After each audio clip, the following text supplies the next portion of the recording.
some other books that I took inspiration from for the first book were To Kill a Mockingbird, The Great Gatsby, and William Shakespeare's Macbeth. You're watching the Spotlight Network, starring Hollywood's newsman, Logan Crawford. They now believe a single member. He works with TV and film legends. And now, Logan's shining the spotlight on the world's top emerging authors and creators. International were abducted. This is Spotlight with Logan Crawford, streaming on Roku, Apple TV, and Amazon Fire TV. Logan Crawford, and right now on the Spotlight Network, we're diving into a chilling detective thriller that is packed with suspense, secrets, and a haunted past. The name of the book, Vasquez Private Eye, A Fable of Murder and the Unknown Truth. It is written by a terrific author by the name of Bardes, and it follows a cop-turned-investigator who must unravel a murder case tied to a mysterious plane crash and the bizarre transformations of his closest friends. This gripping whodunit is more than just a mystery. It's a mind-bending journey into truth, trauma, and the supernatural. We're delighted to have this very talented author join us here today on Spotlight, and we ask viewers like you to support authors like him by subscribing to our channel and by purchasing his amazing book. The links are below this interview. Edward, thank you so much for joining me here today. My pleasure. I'm such a big fan of film noir and hard-boiled detectives and private eye stories, from Chandler to Magnum PI. I love them all. So this book really resonated with me. Talk to us about Johnson Vasquez and what makes him such a unique protagonist. So Johnson was something I came up with when I was in sixth grade. And I was able to refine his little circle of friends based on individual personality traits of myself. By the time I made it to high school, I was able to come up with a satisfactory plot for the book that he would occupy. And I was able to sort of project my own feelings of the world around me and sort of see how he would fit in my idealized hometown. Does that make sense? Yeah, absolutely. Absolutely. The book begins with a plane crash. It's a pivotal moment.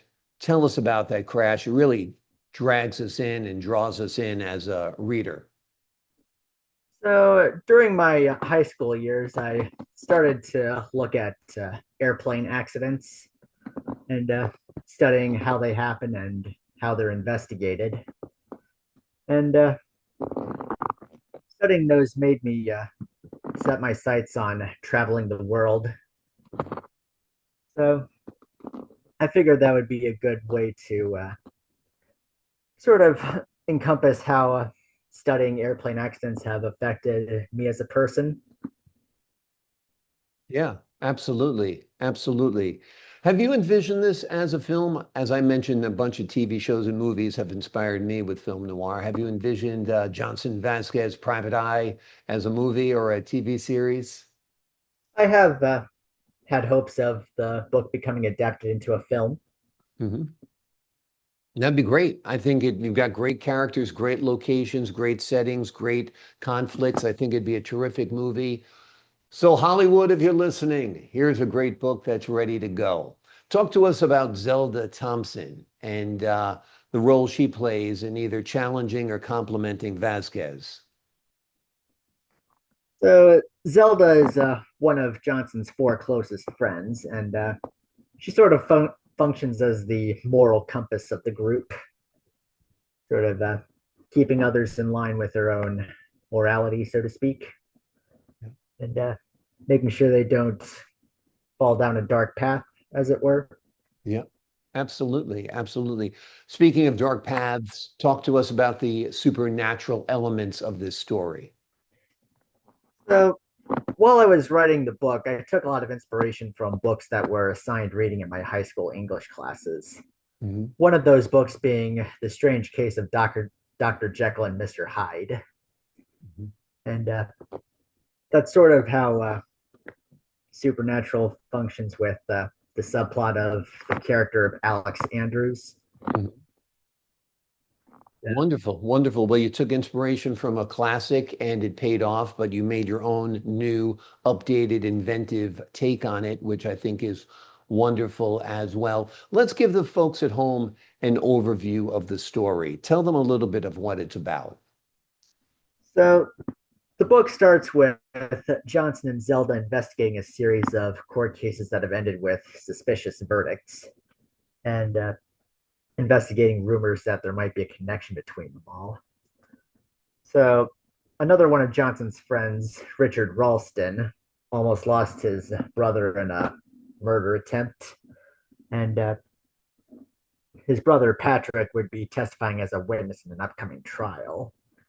And one of the people involved in that trial was also involved in several of the suspicious court cases. So Johnson decides to try to see if there might be some malfeasance involved in this upcoming trial. Yeah. That sort of leads into the current plot. Yep. Yep. And you get into the current plot from there. Absolutely. Is this going to be a standalone, or are you thinking this will be part of a series, a number of adventures for Vasquez Private Eye? Well, I published a sequel last year, and I'm hoping to round out a trilogy at some point. Mhm. Tell us about the sequel. So the sequel is Vasquez Private Eye, A Futile Escape from the Snipe of Fate. Hmm. So it picks up 7 years after the first book ends. And Johnson is trying to get his life together as he tries to support a growing family. And his friends are doing similarly. And as he's struggling to find work, strange events start to take place around town. And someone from the previous book tries to get him to investigate several of those cases. Mm-hmm. Yeah. Wonderful. Wonderful. And for the third installment, where do you think you'll take Vasquez then? For the third book, I'm looking at a courtroom drama. Hmm. So I don't want to spoil too much about what I have planned. So Okay, sure. Absolutely. Will Vasquez be a witness, an investigator for the attorneys? Tell us a little bit about his role in that courtroom drama. he's going to be an investigator for the defense team. Hmm. Great. Great. That sounds wonderful. Talk to us a little bit about your influences as a auteur, as a author, as far as movies go. Are there any films that have really impacted you? For the first book, I think the film that influenced me the most with that would be Stanley Kubrick's adaptation of The Shining. Mm-hmm. Yeah. The Shining is one of my favorite films. What's your favorite scene in The Shining? I think it would have to be the scene where Wendy finds the stack of papers.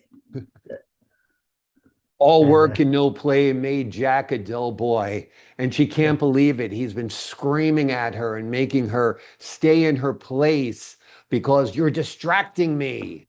And it turns out the whole time he's been writing nothing but a silly phrase over and over again. That's great. Yeah. Jack Nicholson's a great actor. He brings that character to life. It's so many bizarre twists. One of my favorite films. I think I watch it once a year, usually around Halloween. So ah, without a doubt, without a doubt. And what, as far as books go, what books, you mentioned Jekyll and Hyde was an influence. Are there any more contemporary books that you like?